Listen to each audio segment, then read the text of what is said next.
வணக்கம்ங்க. இது உங்கள் கொங்குலவன் சேனல். இன்றைக்கி இந்த வீடியோ என்ன பார்க்க போகிறோங்கன்னா, நம்ம ஆட்டுக்குட்டி இறந்ததுன்னு சொல்லியிருந்தோம்லங்க. 15 நாளைக்கு முன்னாடி ஒரு குட்டி இறந்துருச்சுங்க. இப்போ பார்த்தீங்கன்னா 2 குட்டி 2 நாளைக்கு முன்னாடி இறந்துருச்சுங்க. மொத்தம் 3 குட்டிங்க. 13 குட்டியில் 3 குட்டி இறந்து போச்சுங்க.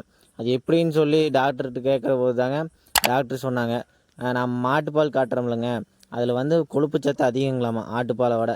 அது என்ன பண்ணணுங்கன்னா, இப்போ 1 லிட்டர் பால் இருக்குதுன்னா சரி தண்ணி ஊற்றணுங்க. 1 லிட்டர் பாலுக்கு 1 லிட்டரு தண்ணி ஊற்றி அப்புறம் தான் காட்டணுங்களாமா.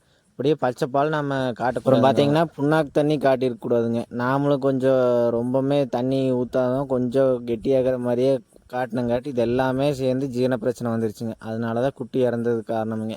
இன்னொரு பிரச்சனை இருக்குதுங்க. அது என்னன்னு சொல்லி தெளிவாக நம்ம ஒரு பெரிய வீடியோ போட்டிருக்குறோங்க, லாங் வீடியோ. அதில் போய் பாருங்கள்.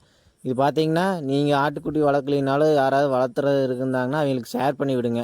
நம்ம குட்டி இறந்த மாதிரி வேறு யார் குட்டி இறக்கக்கூடாதுங்க. உங்களுக்கு தெரிஞ்சவங்களுக்கெல்லாம் ஷேர் பண்ணி விடுங்க. வீடியோ பிடிச்சதை லைக்